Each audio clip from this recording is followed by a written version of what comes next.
If you want to avoid costly mistakes in the future, you need to understand how your credit score works. Hey guys, I'm Romina, and in today's video, I'm going to be talking about everything you need to know about credit scores. This video will be covering what a credit score is, how it's calculated, and why is it even important, and how to improve your credit score. So why am I filming this video?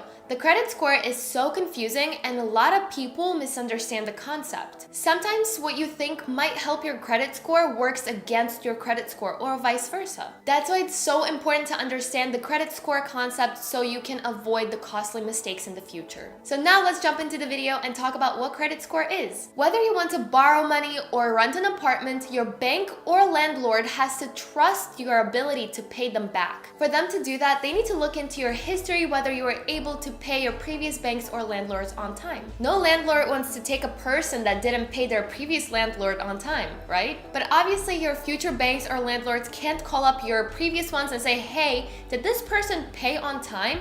Was he a good borrower? And this is where the credit score comes in. A credit score is a 3-digit number that represents your history of borrowing and paying back money. The higher your credit score is, the more trustworthy you are in the eyes of banks and landlords. If your entire financial life would be represented in just one number, it would be your credit score. Now let's go into why is your credit score so important. As I already mentioned, banks and landlords look very closely into your credit score. If your credit score is low, you may not be able to loan money or rent an apartment. And even if you can do that, you may have to pay a huge deposit or super high interest rates. On the other hand, if you have a good credit score, you will appear to be financially responsible. So banks will be able to borrow you money at the lowest interest rates possible, so you won't have to lose money that you didn't have to lose in the first place. So now that we know that the credit score is very important, let's talk about the ranges of the credit score. According to FICO, here are those standard credit score ranges. A score of 580 or lower is considered to be very poor. From 580 to 670 is considered to be fair. A good credit score is from 670 to 740. A very good credit score is from 740 to 800. And an exceptional score is from 800 and higher. And you may ask, what is the average score for the Americans? And the score is a little above 700, which is considered good. And if you have a score that's above 700, that means that your credit score is higher than an average American. As a result, for you, it's gonna be easier to rent an apartment or get loans from banks. So now let's jump into how the credit score is calculated. As we know, there are 5 major credit score factors. Number 1, it's payment history, and it represents 35% of your credit score. This is basically your history of borrowing money and paying it on time. So for example, if you go to a store and buy something with your credit card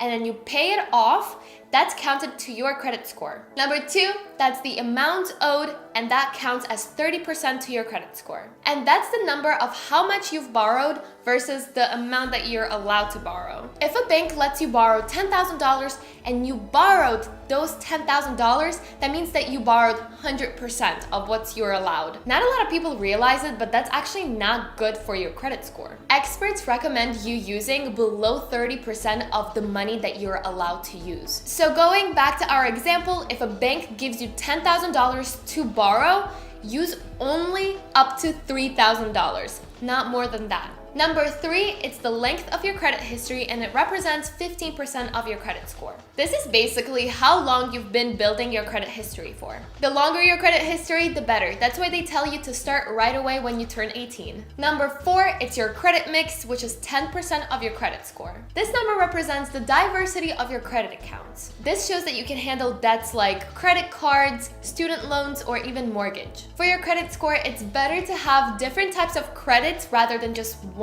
And the last one, number 5, is your new credit, which represents 10% of your credit score. If you open too many new credit accounts within a short period of time, that may decrease your credit score. That will also be a huge red flag for your future lenders, just because they will see how many new debts you have. Now, as we know what the credit score is, why it's important, and how it's calculated, let's jump into how to improve your credit score. And let's keep in mind the 5 factors that I talked about in the calculating of your credit score, just because these tips will be directly representing those factors. Tip number 1, obvious one, pay your bills on time. This will show that you're trustworthy and financially responsible and improve your payment history. Tip number 2, keep your credit utilization under 30%. So again, as I mentioned, if you're given $10,000 to use, make sure to only use up to $3,000. That will improve your amount owed factor of your credit score. Tip number 3, start using credit early. So as soon as you're 18, go to the bank, get your credit card, and start using it right away. This will improve the length of your credit history,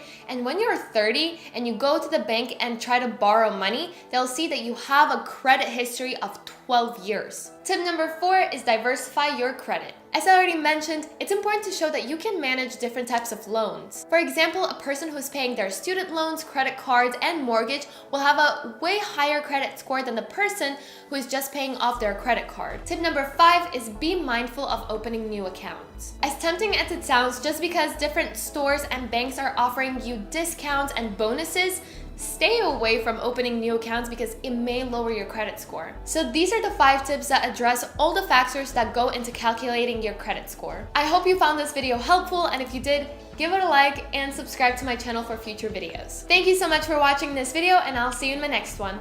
Bye!